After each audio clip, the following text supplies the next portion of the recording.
Ladies and gentlemen, anytime you play a chess tournament, you are usually in relatively good shape. But in this video, I am taking you through the story of how and why I played a chess game, actually several, with a 103-degree fever. And for those of you who are not from America, that's 39.5 degrees Celsius. Now, this video is actually the entire story of why and how that game occurred, and then if you'd like, you can skip ahead to just the game. Timestamps are on the video player, but why would you do that, you nerd? Listen to the story. The story begins in the Czech Republic in 2019. A good friend of mine, international master Alex Ostrovsky, who is widely regarded as the greatest chess teacher to ever walk the streets of New York City, took a trip to Europe. We were going to play in the Czech Open in Pardubice in the Czech Republic, and then go up the western part of Europe, travel to a bunch of different cities, and end with the Riga Technical Institute in Riga, Latvia. And so in the 6th round of the Czech Open, I show up to play my game, and halfway through it, I am exhausted. Like, so tired. I want to close my eyes, and I'm getting very cold. And you know when you kind of know when you're getting sick? Yeah, that's what I started feeling like. So the game ends, I go to the hotel room, and I'm beginning to get a fever. But the scariest part was that the back of my neck was really sore, and that could mean you have meningitis. So I went to the hospital, and the hospital was basically like, I mean, as good as the Pardubice hospital could be, I suppose, in a remote part of the Czech Republic. They were like, bruh, you good, stop panicking, here's some paracetamol. That medicine completely killed my fever. I felt like I could go, fight a boxing match. It was so unbelievable. And they told me, it's probably something with your stomach. You made it food poisoning. It'll go away in 2 to 3 days, which is normally pretty much what happens. And in Europe, you play 1 game a day. Every day at 3 p.m., you play only 1 game, unlike here in America where you play 9 games in 5 days. So the next day I went to my game and, the medicine slowly started wearing off. And, well, unfortunately, I was developing a fever once again. So I said that I was going to withdraw from the tournament after the 7th round. But the problem was that they pair the 8th round virtually immediately when the games conclude. Once the pairings are out, you can't do anything about them. You either show up to your game or you don't. And I was paired against a player from India who was on pace to make an international master norm. And if I did not show up, it would really jeopardize his result. So I tried to make a good guy Levy effort to take my medication before the game, go to the game and try to knock off my fever for as many hours as I could, play him, win, lose, or draw, so that he has a higher chance of actually completing his norm, because with a forfeit, it's very unlikely. And then I would withdraw from the tournament. So I'm going to take you through the journey of my game right now, and then I will tell you the epilogue of this sad story. Here we go. My opponent is FIDE master Sharma Dushyant from India. I believe like a teenager, but rated 2168. Having like a great tournament. And I didn't know too much about my opponent beforehand. I knew that, he was solid. He probably was going to play d5, e6, knight f6 stuff. His first 3 moves of the game were exactly that. I mean, I thought we could do it, in a slightly different move order. Like, I didn't know if he was going to play the Queen's Gambit accepted or something, so I decided to play with knight f3 and knight c3. And I saw that he played Rogozin. Rogozin is bishop to b4. Now, Rogozin is like one of the most dynamic systems for black. There's a ton of theory on both sides. I had played queen a4 check, I think, before this tournament. So this game was in the database with queen a4 check, if I'm not mistaken. But I mean, with a line like the Rogozin, you can't play the same way all the time. You have to be mixing it up. Sometimes g3, sometimes queen a4, sometimes bishop g5, sometimes bishop f4, whatever, sometimes cd5. So this game I decided before I was going to play g3, and the reason is a strong player played this g3 system against my Nimso Indian earlier that year, the Nimso Indian being this system with g3. And we transposed, so it was like d5, bishop g2, and then knight f3. So I was like, you know what, it's a very annoying system, maybe he won't know what to do against it, castles bishop g2, and he played the immediate c5, which is fine, but white gets a little bit of annoying pressure, because in all these positions, since white gets this bishop on the diagonal first, the problem piece for black is the c8 bishop, and so you just have like a very small nagging advantage. By the way, I'm still medicated at this point, obviously, so I'm feeling good, I'm sweating in my hoodie. Not this one, although this one too, but, over there. So I took, and here's the real problem. Black has a few options. If you take back on c5, you just kind of went to b4 for no reason. So I can castle or even take on d5, and I just have a nice lead in development. You can triple my pawns, but this is really naive because even though you can go after my pawns, the truth is I can just do something like this. And while you are busy gobbling stuff, I even have moves like cd5. And if you do this, you get your queen trapped in a lot of positions. Like I'll just move my bishop. Your queen can't really move anywhere. And white is very comfortable here. So he took on c4, which is actually like a mirror image approach. And now I castled, and the point is that even if black can trade the queens, you think, oh, black is getting equality. By the way, both moves here are completely fine. White just has a lead in development. I have 4 pieces out versus 2. So even though opponent can do this, I will go here, and now developing is even harder while I go for the c4 pawn. So this is kind of the game that I wanted, a relatively slow and steady game, and he played knight c6. And the drawback of this move is now I move out of the queen trade, and I pressure everything. So I pressure all of this, and again, you see the problem of the position is the c8 bishop. The way black is going to get it out is usually by playing e5, but right now that would just simply blunder this move. And if knight e5, queen b4, and white is strategically winning. Because not only is white up a pawn, white will soon be up 2. White also has monster bishops, and the whole queen side is about to just be laser beamed. So you can be lost in 10 moves, and you won't even make it to guess the elo. Opponent plays knight d5, which is a common idea in these positions, that you wanna kind of stabilize the center a little bit. And on knight d5, I have a couple options. Apparently moving the bishop is the best, but I thought that a move that made a lot of sense was knight to e4, because I'm protecting this pawn, and I'm really asking my opponent if he's gonna play f5. Like, if the opponent plays f5 now, obviously to attack my knight, I will likely just jump the knight into d6, and something like this. Maybe I can take c4, or I can even take this bishop and do something like this and just have a bishop pair. Of course, why would I take the c8 bishop? That's actually, you know, I think this is actually even better. And you made your opponent overextend some pawns and actually even block their bishop even more. There was a lot of evens. So opponent played queen a5. He's offering me a queen trade. And I could trade the queens, but actually I like this move more. I'm basically making the guy make moves and then retreating out of them slightly differently than the way I was originally standing, improving my position and making his pieces kind of trip over one another. So he takes finally, I get my bishop pair, and I play the move a3. This prevents anything from coming to b4, and for a very brief moment, black is a full pawn up, but it's not easy to defend that pawn forever. For example, if you play b5 with the idea to play bishop b7, I have moves like knight g5. Now, I'm not saying he's going to blunder mate, but I am saying that, you know, if he plays like this, I activate this bishop, and like I said, the queen side is always getting laser beamed. It's not pleasant. So he played queen b5, I played rook d1, and now an important trade, knight d4. Trading off one of his only remaining active pieces, which is that knight, and now he's just got a queen.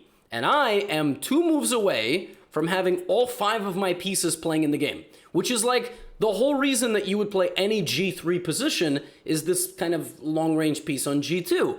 And now I'm also ready to take on c4. Here, he finally gets to play his tempo move.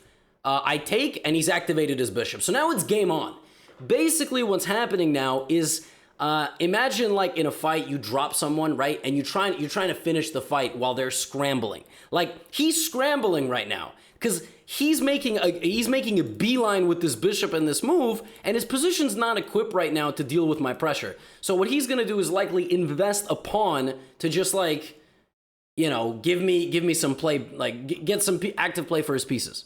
So I go rook c5, danger levels, I attack a queen for a queen, he moves, and I go queen d2, which is not accurate. I apparently should have done this to kick out his bishop. I didn't like that because I blocked in my bishop. Engine's like, so what? Just go for this. Even though this looks a little bit scary, now you play queen d2. So, but the meds were actually still firing here. It's not because the meds were off, I'm not very good at chess. So queen d2 and queen c3. We dance, and I go for e5. I'd like to develop my bishop and my rook, maybe take some space with my pawns. He plays the move rook d8. Now, if I play rook e5, I simply lose, check, bishop f1, bishop h3. Always keep this in mind. If you're fianchettoed with a bishop and it's the only thing protecting your king, you always need to find something over here. I go here, he takes my rook. So, I played bishop d2 and queen b3. I want this pawn. All right, if I don't win this pawn, this whole system doesn't make any sense. So we trade, and now we see the problem. I told you he's getting laser beamed. The whole game revolves around the queen side, right? And finally, at long last, I win my b7 pawn. Now I'm a pawn up. I'm feeling good. Here's the problem. We're 2 to 3 hours into the game at this point. And the meds are beginning to wear off. And when meds wear off, when you have a fever, you start getting really cold, shivery, and you obviously know something's wrong. And so what I wanted to do is I wanted to cut the complications. I wanted to just get into a clean endgame, win it, go withdraw from the tournament, I don't know, go to the hospital, whatever. So rook b8, bishop f3, rook d4. He's going for counterplay. He's all in. I mean, he's like, I'm probably much worse. I'm rook d8. Let's go for rook d1. I got to give up my a7 pawn. h4. He's like, oh, damn. All right, let me play rook d7 to protect my a7 pawn. Except that doesn't protect his a7 pawn at all. He blundered rook takes a7. Now if he takes my rook, I take on b6. If he goes for this endgame, he is simply down a and b pawn. This is over. This is over. b4, e3, bring my bishop back to help the pawns. It's not complicated. So he makes the correct decision to play knight c4, to just, you know, and of course, I'm not dumb, right? So I go for a rook trade. No, I'm pretty dumb. I don't go for a rook trade. Rook takes d7 would have been just very clean. Like, just do this and bring your bishop back. You know, I got a fever spiking. So I'm like, check, and then I bring this back. To be honest, though, he has nothing better than giving me a check, because if he goes back, I'm up 3 pawns. I have 6 and he has 3. That's probably pretty good for me. So he plays rook d1, takes, king h2. By now, ladies and gentlemen, I remember this very clearly. I could barely function. Which is why, like, I wanted to make this video. I could barely function. And I was getting very frustrated because, like, he got some active play. Like, he's got some good pieces here. So I'm like, all right, let's go. We're going to power through this. f4. He's still coming in here with the knight. Like, what is going on? Knight f1, bishop d... Am I going to get mated somehow in the corner? So he plays knight d2. I go bishop d4 to try to win this pawn. But here's the problem. I thought that simplifying to a position where I had 3 extra pawns was good. This is not good. This is actually not good. Rook e1 is a problem. It's really hard for me to get my king out. But he played bishop d5, attacking my rook, and here he made a mistake. He went forward. Normally in endgames, you don't want to go back. You don't want to have a passive king. But because he got himself a little trapped in this net, f5 is mate. Well, almost. He has to sack his rook, but you get what I'm saying. I have time to escape with my king. Had he gone to the back rank and I tried the same idea, this wouldn't have worked because rook h1 would have been checkmate. But because I got this, now he lashes out with h5. But here's the problem. Even though I'm up pawns, they're not moving. We're only fighting a 3-on-3 battle. And I was like, on my last leg here, I gave him a check. He went back. I activated my king, and I'm still up pawns. I still have 2 extra pawns. But winning this was very challenging. I don't even exactly remember what the winning idea was. Maybe something ridiculous like this. Like disconnecting his rook from my pawn, not letting him check me, and then playing like... I don't know, if he plays bishop e4, yeah, just pushing my pawns. Letting him get this, yeah, and basically the computer, I remember, wanted me to only be up 1 pawn, but just push, not let him get close, like Chael Sonnen. But I decided to go for h5, h6, to try to go for the king, and then take, and I'm still up 2 pawns. Here's the problem. I have no way to not lose basically all my pawns here. So I played h6. And here I was even already getting mildly concerned that he would play bishop g4, rook f3, rook h3, and I would get checkmated. So I played rook a8 check, and I offered him a draw, and he accepted it because, well, we are just going to repeat moves, but if he tries to run to e8 or something, then, you know, I'll play like bishop c5, rook e7, and it looks scary, but there's no mate. There's no mate. Even like a4, rook f3, I have check, and then this. So, and this endgame is still a draw, I think, because even though I have passed pawns, they will get fortressed. And what a fortress means is that anytime you have opposite colored bishops, this is possible. So even if I somehow win both his pawns, this is unwinnable because I have no way through. And so that's why I took the draw. And so, ladies and gentlemen, if you've made it this far in the video, the epilogue to this story is that after this draw, I obviously withdrew from the tournament, and then there was the next day, which was the final round. I did not play. My friend did. I still battled. my stomach in my room, but we had to take a train back to Prague. Like, this tournament was in Pardubice, so we had to take the train back to Prague. And at this point, my grandmother, who is just simply the MVP, was like, look, I really don't feel good that you're traveling internationally for the first time and you're so sick. And she hopped on the first available flight to Europe, like that night. She got on a plane that first took her to Poland, then to the Czech Republic, and she met me in Prague. She came to the hotel to take care of me while Alex would, continue the journey, because we had a couple of nights in every single city. And I was not getting better at all. So we had to book a flight back to New York.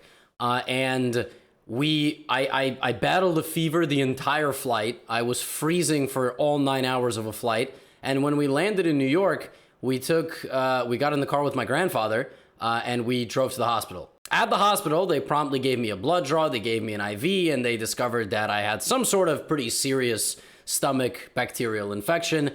They gave me azithromycin, and azithromycin completely killed my fever, completely killed all headaches, and within the next day or two, all the other stuff stopped as well. But it took my digestive tract about 3 weeks to properly digest food after that, and I lost about 15 pounds. So essentially, this is a really expensive diet, because I lost about $3,000 on all the parts of the trip that I didn't take, and hanging out in a New York hospital, getting a blood draw, an IV, and getting a pill prescribed to you cost $3,000 out of my own pocket. Anyway, please let me know if you enjoy these storytime/chess videos.